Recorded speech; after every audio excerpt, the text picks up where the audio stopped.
Welcome to Whining About Crime. I'm your co-host, Tyler Melbourne. Your host tonight will be my smoking hot wife, McKenna Elise. Alright. Wilden. I wasn't done. This is a long introduction. Here we go. Alright guys, tonight we have Color Block Chardonnay. Colorblind Chardonnay. It's made in Chile. So we're gonna see what that tastes like. Oh.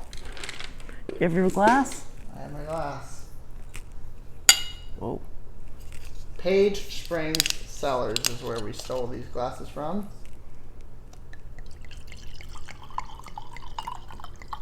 Just kidding. That's what it says, but they actually gave them to us. Did they though? They gave them to us, yeah. It was a very expensive wine tour. And we got... I didn't sniff it. I didn't have it. You didn't taste it? Did you taste it? I did not taste it. We got a cheers for it. Okay. Oh! Smoking ready? hot wife, 1, you 2, deserve a 3, cheers.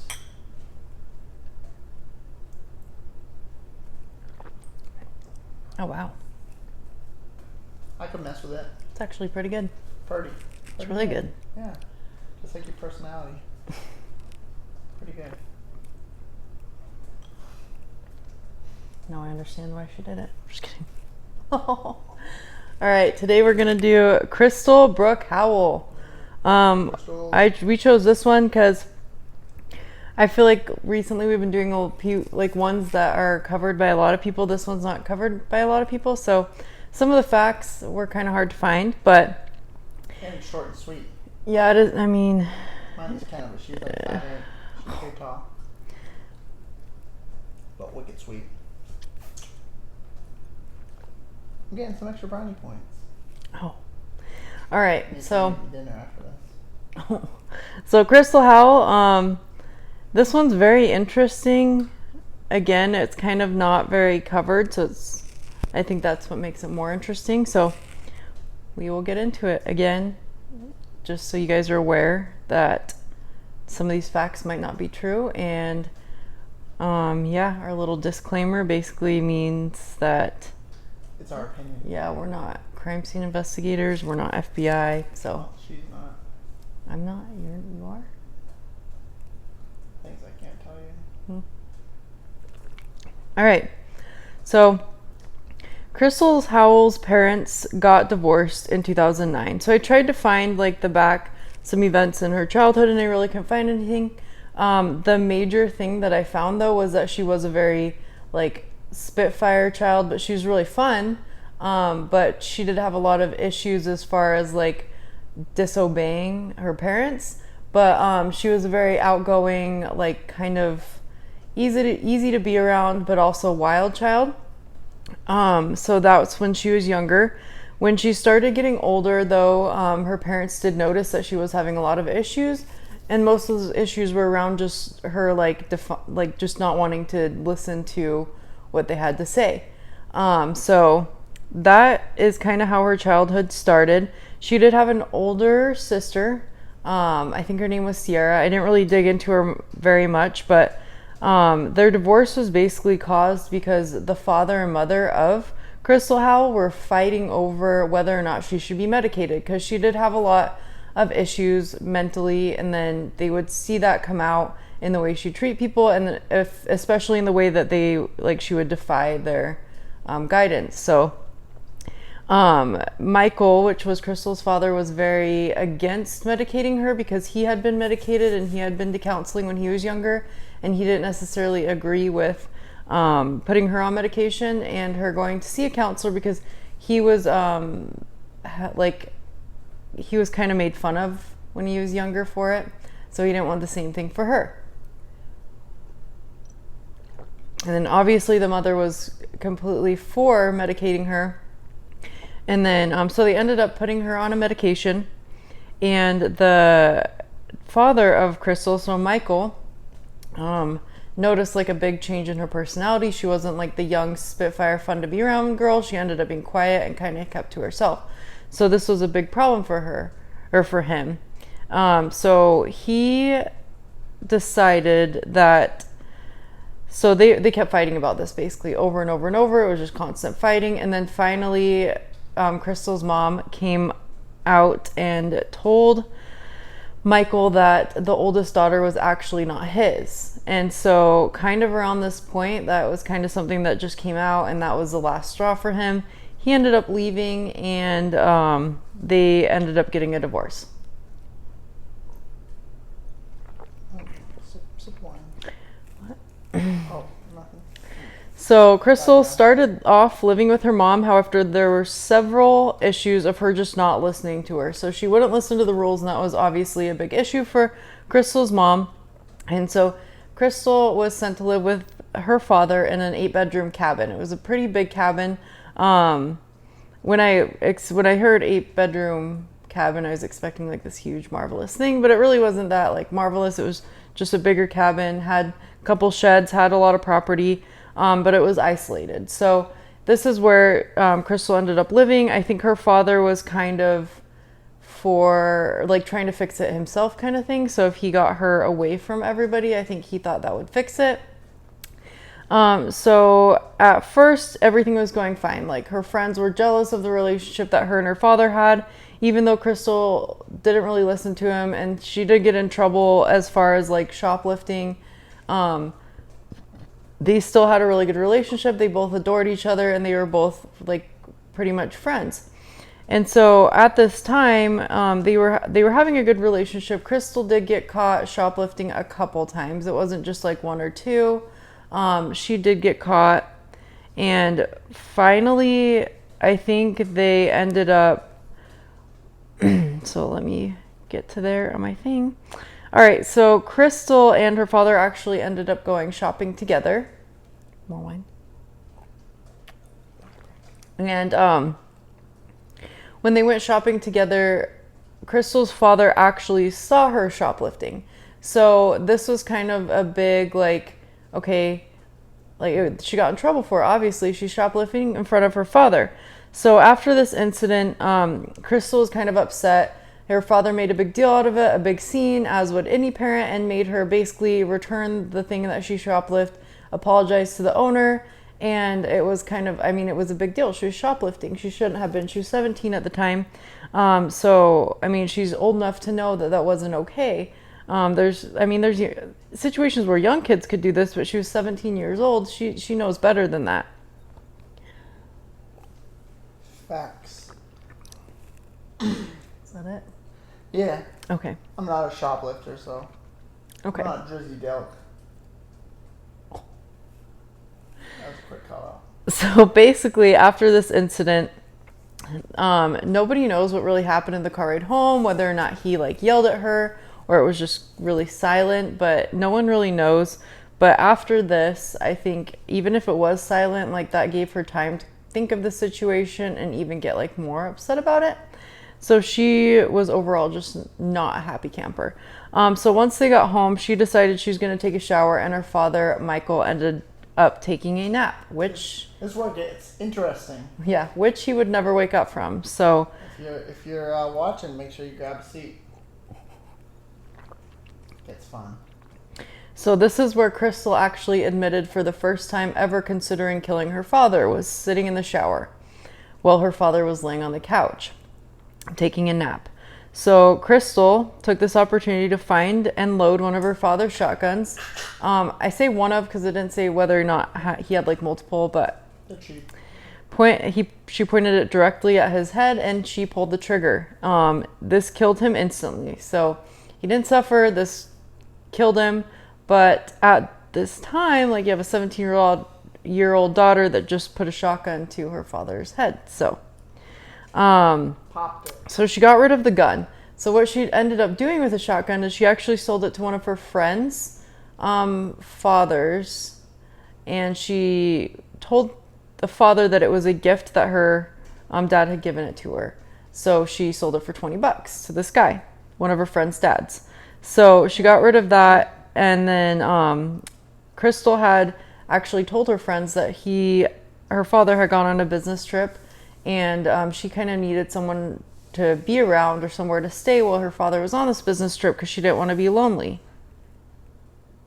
So after a couple days of saying that he was on a business trip, all of a sudden she received a phone call and he had committed suicide from her mother saying that he had committed suicide. So now you have Crystal obviously upset. Her friends. Which I don't get. Okay, go. Because she sold the shotgun. I don't know when she sold the shotgun. Okay. It could have been after I was that. gonna say, some dude has a massive hole in his head, no gun to be seen, and he committed suicide. And it's 2009. Yeah, true. Gary graduated.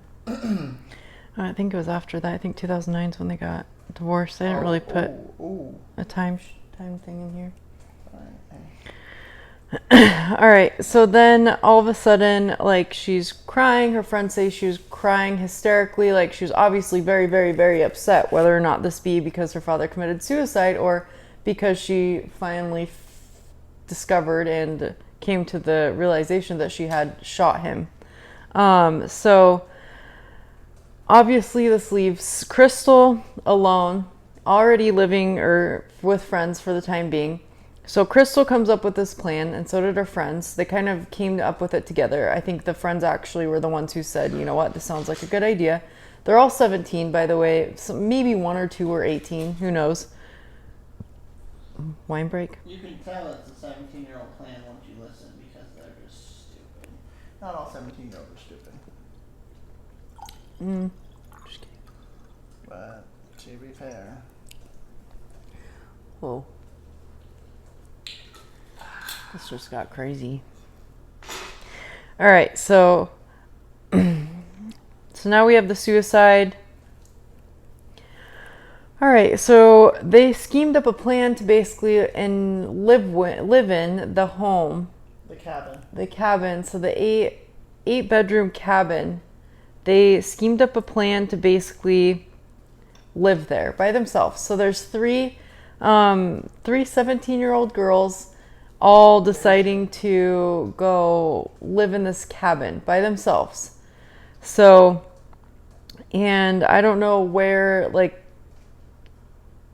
authority wasn't, or like parents, I don't know. There was none. They were living by themselves. Yeah, and so there's no one there. Like, who knows what they told their parents. But anyways. All right, so what? Too soon? What? I said parent. Shouldn't have parents. She now has one. Yeah, true. Maybe it's too soon though. All right, so basically once they got there, her friends helped her pack all of her father's possessions into like these plastic totes, which comes into be an ironic event. But so they're packing up the father's stuff and storing it, basically clearing out all of it because they're going to make it their own home. So Summer Ramsey, one of her friends, was given a key to the shed and was told to basically just keep everyone out of the shed. And like she didn't want anyone in it, but they did give her a key. So in the days and weeks following Crystal, like killing her father, she began to host like ragers, like huge parties, to where the point of these friends were basically saying it was something you see in like movies. So 50 plus people would show up to this house. They had installed a stripper pole in the kitchen. So they claim that was for exercise, by the way, but they're throwing these huge raging parties. And then all of a sudden Crystal decided that she was going to purchase meth. So Jared? Sorry. that was mean. So now you have Crystal and meth. So Crystal meth. she decides That's where it was she decides she wants to start introducing this and bringing it into her friend group. So now not only are they throwing these massive ragers in which she's using her dad's cards, like her dad's money, to supply the alcohol for these parties, now she's supplying all these people with crystal meth. So now you have a bunch of drunk 17-year-olds doing meth on stripper poles in an 8-bedroom cabin, and that's what's going on in her deceased father's house after he had committed suicide. So like, I mean, you can tell these are all young people planning this out, because just the idea of that all together fitting in there, like to watch my friend do meth and drink and throw ragers right after her father committed suicide, like that's crazy. So anyways, so due to the cabin being so isolated, obviously no one really noticed the parties or came to check on Crystal or her father. So Crystal and her father were kind of alone. The mom was, from what it sounded like from a lot of the interviews I listened to with her mom, is the mom was like kind of a distant thing. Like it was kind of like the mom had her daughter that was with someone else, and after Michael had found out this daughter was with someone else, he had started treating her different, which I mean, I kind of understand, because you think this is your child for the longest time, and then obviously they're like, this actually isn't your kid. But anyways, so you kind of have mom and the older sister, and then you have father and Crystal, and then they don't really mesh. So they're like, she's not checking on Crystal. I mean, she obviously doesn't know the father's dead. So anyways, Crystal would also drive her father's orange Range Rover all over like the neighborhood and stuff whenever she needed to. And then she also was using his car to provide like the necessities to these friends. So she was like providing the alcohol, she was providing the drugs, and then the food, and just supplying everyone with whatever they needed in order to live off her dad's dime. I think after this whole thing, it came to like $12,000 that she had spent of his money just on like stripper poles and alcohol and drugs and, huh? You said stripper pole, I said $100. Yeah, I mean, it depends. It could be a really nice stripper pole. Yeah, the ones at the club is probably a little bit more. So Crystal, this was really the only time I put a timeline in here. I really am not focused on timelines. I feel like our Branch Davidian one was like too much of a strict timeline, that this one I was just like, I'm just going to read it. This is more like she killed him. Yeah. So Crystal called her mother on March 19th. She had ended up telling her that, so Crystal told her mom that Michael, her father, had released her from his custody and she wanted to move back from her mom. And obviously the mom's like, what? Like your father released you from his custody. So basically now she's claiming to be an emancipated adult. And so she's like, I need to see paperwork stating that you're an emancipated adult. Like, what do you mean your father released you from his custody? So basically after that conversation, they kind of left it as, no, like I need to see paperwork before you come down here, because I don't want to like cross lines with your father. If you're in trouble with your father, you can't come run to me. Like he's at this time like your guardian. Like if you're an emancipated adult, I need to see the paperwork for that. So that was on March 19th. So now on March 22nd, Crystal ended up leaving the cabin. So she packed everything into her U-Haul, like a little trailer, and put it on the back of her dad's Range Rover. And she decided that she was going to go to her mom's house, or her old town. I think it was somewhere in Georgia.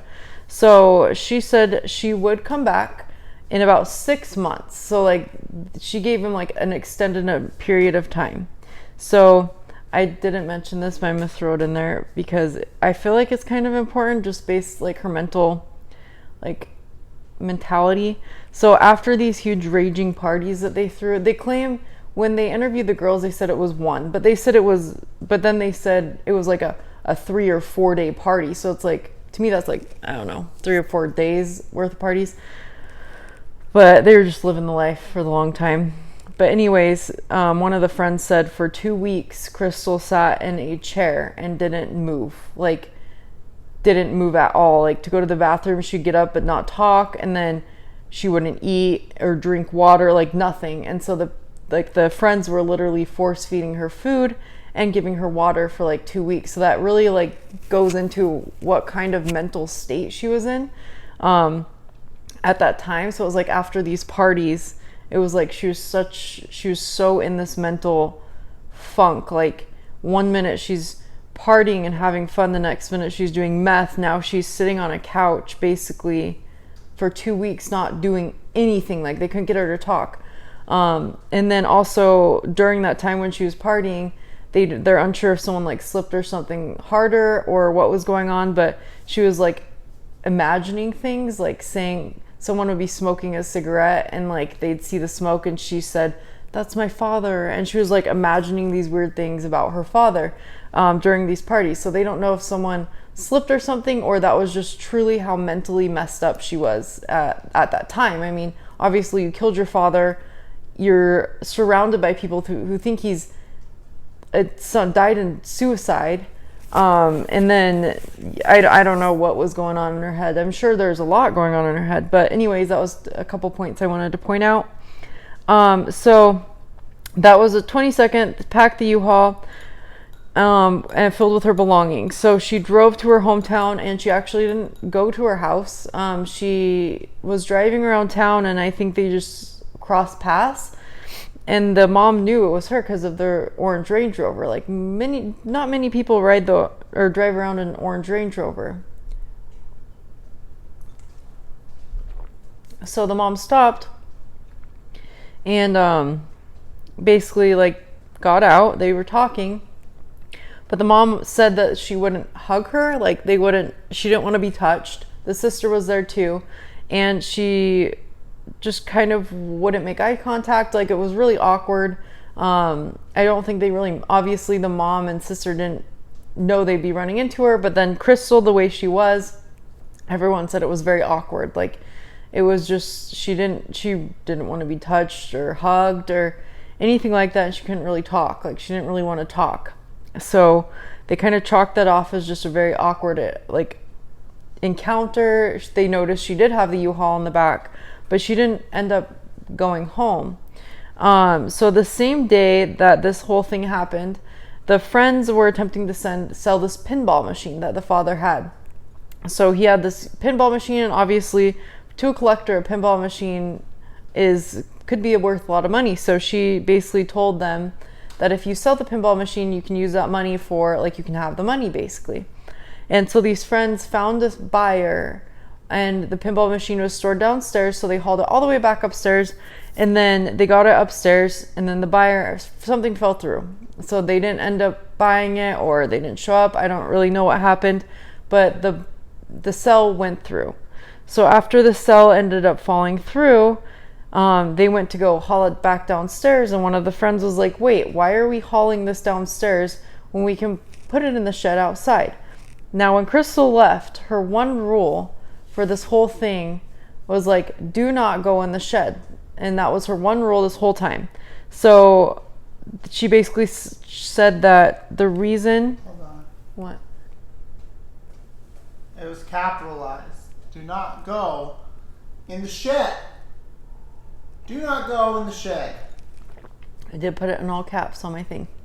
I thought that was my time to shine. But that was her one rule. And the reason she said she didn't want people in the shed is because she said that that's where her and her father had special moments, which is weird. I don't know what to think about that, but whatever. Talking out of her boot. Yeah, pretty much. So she's like, hey, this is mine and my father's special place. It's a shed, but that's weird. So I don't want to go in there because I don't want that memory tarnished by anyone else. So their one rule that the friends had, obviously, they're like, okay, well, we can either haul this pinball machine downstairs. I don't know if you guys have ever seen a pinball machine or picked one up, but my grandpa used to have one, and they're heavy, like they're big. So they're like, okay, we'll take it out to the shed. So they popped the lock off the shed. It says earlier that they gave her a key, but then when I listened to the interview, it said they had to pop the lock off. So I don't know if that meant unlock it or that meant they actually pried a lock off. But anyways, as soon as they popped the lock off, one of the friends basically said, as soon as the doors opened, because they opened like this, as soon as she opened the doors, like, it was the distinct smell of death. And I mean, I've smelled death before, and I think I think if you smell it, like, you know exactly what it is. I think we're trained that way, or it's in our instincts to know what that smell is. So as soon as she opened that shed, they basically were hit with that smell. So they started kind of pushing aside stuff to make room for the pinball machine. And then all of a sudden the friend came across this like blue or this plastic container. This is why I said it was ironic that they were putting his stuff in plastic containers. So they came across this plastic container, and his body. So the friend opened the container, and the body of Michael Howell was in the container in kind of like a diver's pose. If you ever see a diver like sit on top of a block, like with his arms over his head and like kind of crunched down, that's what the friend said the body looked like. And then all she saw was like the bullet, obviously, like, or the half of his head was missing, because it was a shotgun, so it's going to go in and then come out like all messy. So basically the back of his head was missing. And so that's what she opened and saw. And she had a quote. All right. "I never want to see anything like that ever again in my life. It has ruined me." So obviously, like, I mean, you find a dead man in a container, like, that's kind of traumatizing. Sketch. That's it. Yeah. Okay.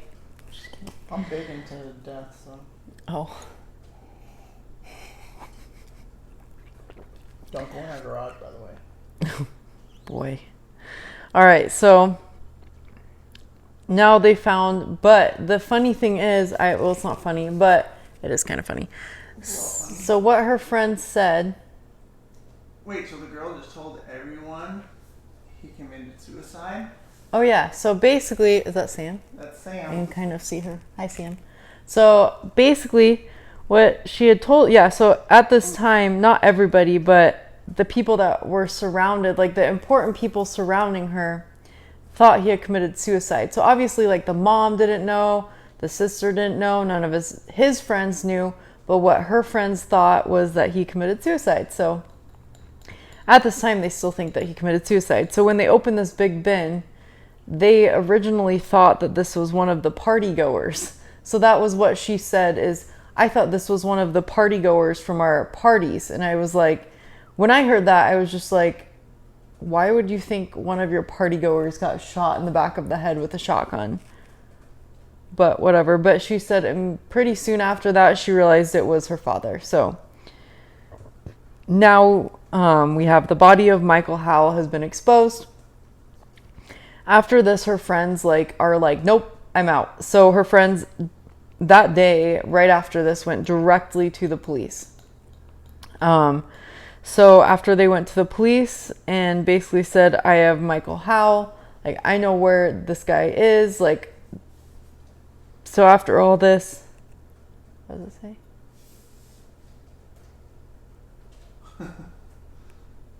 Well, when your friends are sketching, doing meth, things escalate. That they do.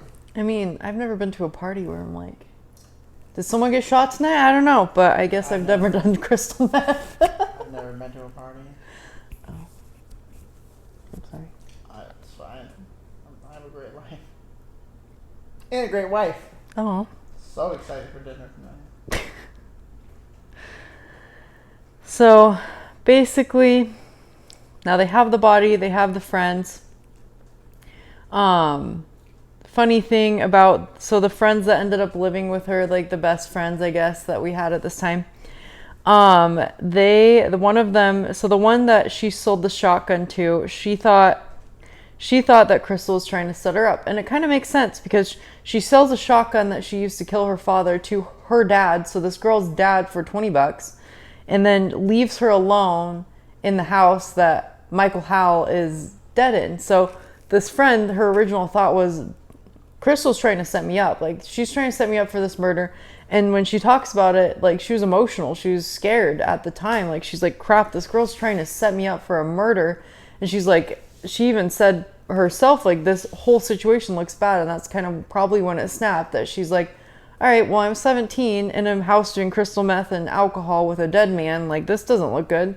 So anyways, after that, they end up finding Crystal at a motel where she, like, denies it. She's playing it cool. She's like, "Oh, I don't know what you're talking about. I don't know this. I don't know that." And I mean, you can't really if someone commits suicide, the police know about it. I mean, everyone know, there's an article somewhere about someone committing suicide. So, they're kind of questioning her, and she just denies it.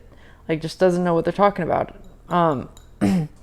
So after that, the mom, heard about all this, heard that Michael was dead, came to the police station and gave Crystal a hug. And the first thing she says to her, and the only thing she says to her, is, "I didn't mean to do it."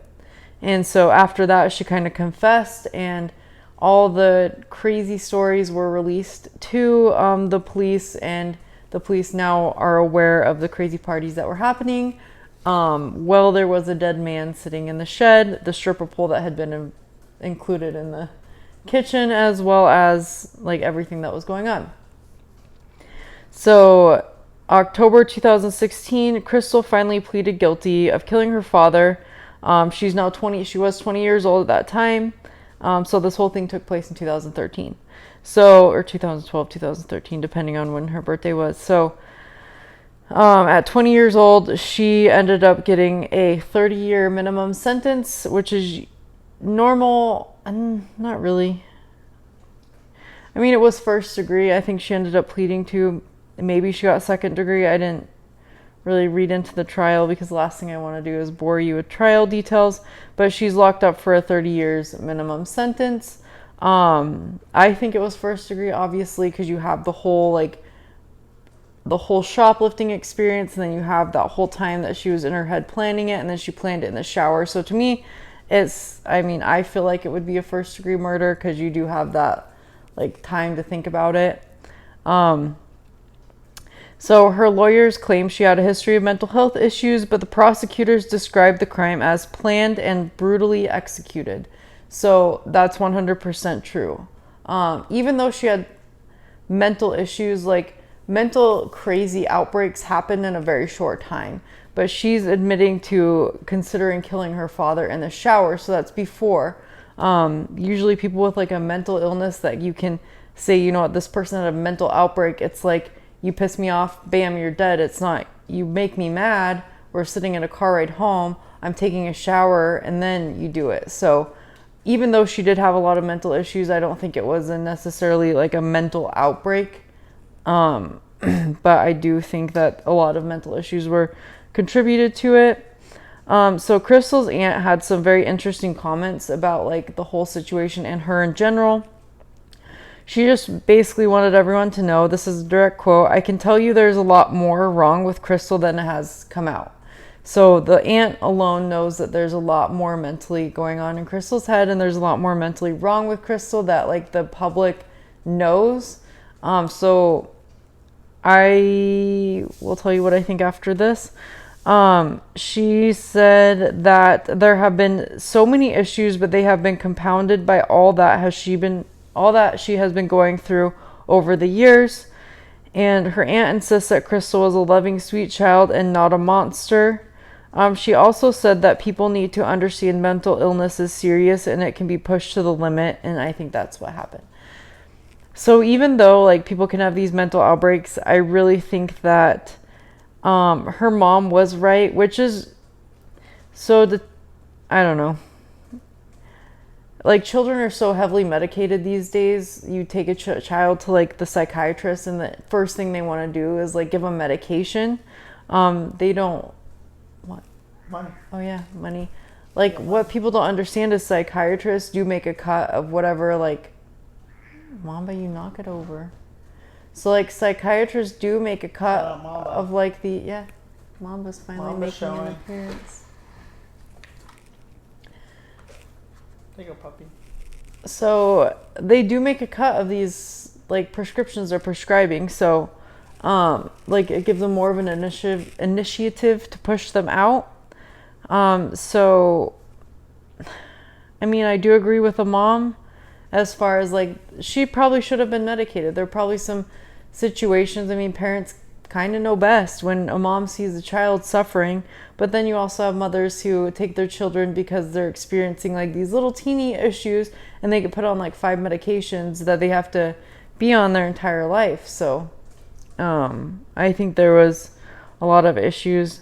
I think definitely like multi-personality kind of issues that she was having, where she had like this sweet moment because friends said that she was very concerned about how other people felt versus how she felt. So she would hide her emotions very well. Like if there's a situation that caused multiple people to be upset. Like, she would hide her emotions to make sure everyone else was taken care of.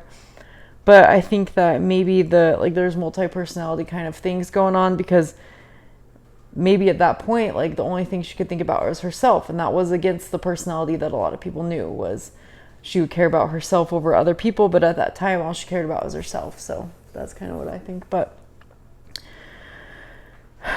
yeah, she's in prison now for 30 years at least. I don't see her coming out anytime soon. And then I also included a picture because she kind of looks normal, I think. She doesn't look too crazy. So, yeah. I mean, her mugshots are crazy AF, but also I think everyone's mugshots are pretty crazy. Mm-hmm. So, I didn't want to include that, but yeah. That's Crystal Howell. Thanks for tuning in. Wait, do you have anything to say? Oh, no, not really. Don't, That's all you have to say? You don't have your own opinion? Well, if I have a crazy mental child, I've learned to make sure they're medicated. Because... And don't keep a shotgun in the house unlocked. That's true. This is true, especially if you have a 17-year-old, apparently. Yeah, facts. I'm a big time listener, so big fan of the show myself. My wife runs the thing. I'm just here to support and say my 2 cents when I can, when I'm allowed. I give you... She gave me a little pinch on the leg. I give you allowed anytime. You just don't say anything, ever. Yeah. Well, this is your passion, and I'm just a big fan of it. So. But anyways... Support your wives and girlfriends. That's it. I'm a big time supporter of you. Oh, well, thanks. I'm so ready for dinner. Okay. All right. Well, there's another one. In. It will be posted to YouTube. Yep, I'll post the link. What's it called again? What? Whining about crime. W-I-N-E. He doesn't even remember. We're drinking wine and talking about crime. I almost said mine. I was going to say inside the mind of a wine. Imagine. Inside the wine of a wino. Inside the mind of a wino. Inside the mind of a wino. That'd be a good one. All right, I'll see you. I have time next Tuesday. You telling me when you have time? I have time for you any day of the week. You better. But I also have schedules. All right. Peace out. You have any last words, beautiful? No, that's it. Anyway, we're not crime scene investigators or psychiatrists. That's it. So. She's not. Don't take anything to heart. Unless I say it. I don't hold back. Later. It's not allowing us to save. Let me see it. And now.